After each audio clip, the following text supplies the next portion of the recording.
युवासेना कसबा विधानसभेच्या वतीने आज तुम्ही देसाई कॉलेजमध्ये आहे, नक्की काय विषय? जय महाराष्ट्र. आम्ही आज युवा सेनेच्या वतीने पुण्यातील HV देसाई कॉलेज येथे आज एक निवेदन दिलं. निवेदन अशा प्रकारचं होतं की एक 3-4 दिवसापहिले एक रील व्हायरल झाली.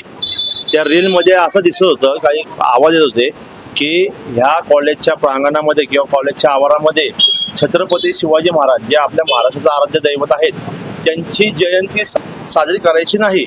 या संदर्भात त्यांचं काही संभाषण चाललं होतं. कोणतरी त्या गोष्टीला विरोध करत होतं आणि नंतर आम्हाला असं समजलं की कॉलेजच्या काही लोकांनी त्या गोष्टीला विरोध केला आहे. तर त्या संदर्भातलं आम्ही आज इथं निवेदन देण्यासाठी आलो होतो युवा सेनेच्या वतीने. ते निवेदन आम्ही आता त्यांना दिलं. आमची भूमिका आणि मागणी एकच होती की छत्रपती शिवाजी महाराजांचा हा महाराष्ट्र आहे, या महाराष्ट्रातल्या प्रत्येक व्यक्तीचं अस्तित्व आहे छत्रपती शिवाजी महाराजांमुळे. त्यामुळे त्यांच्या जयंतीला विरोध असल्याचं कुठलंही कारण नसलं पाहिजे. जयंती तिथीप्रमाणे असो किंवा तारखेप्रमाणे असो ती साजरी झालीच पाहिजे. आणि त्यासाठीच युवासेना आणि शिवसेनेनी आज कॉलेज प्रशासनाला निवेदन दिलं.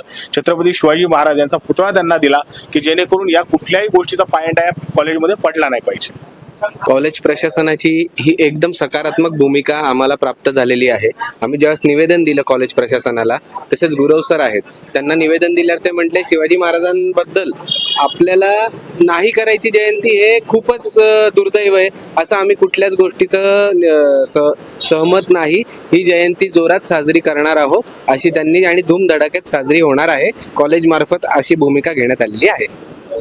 समाजात तेढ निर्माण होण्यासाठी अशा भरपूर व्हिडिओ आता समाजामध्ये पसरवला जात आहे. हे कोण पसरवतोय, का पसरवतोय हे आपल्या सर्वांना त्याचा अंदाज आहेच. कारण की दिल्लीमध्ये आता ज्या गोष्टी चालू आहे त्या गोष्टी दाबण्यासाठी मुद्दामून समाजामध्ये तेढ निर्माण करण्यासाठी हा सगळे व्हिडिओ व्हायरल होत आहेत. आणि यांना एक टार्गेट करणं म्हणजे छत्रपती शिवाजी महाराज आणि धर्मवीर छत्रपती संभाजी महाराज यांच्यावरती बोललं की लगेच सर्वजण त्या गोष्टीकडे, त्या बाकीच्या गोष्टी सोडून ह्या गोष्टीकडे पळ काढतात आणि एकमेकांवरती चिखल उचलायची कामं करतात. पण त्याच्यामध्ये लोकांना हे समजत नाहीये की आज आपले देवस्थान म्हणजे छत्रपती शिवाजी महाराज आणि धर्मवीर संभाजी महाराज यांच्या नावावर हे राजकारण करणं हे कितपत योग्य आहे. आणि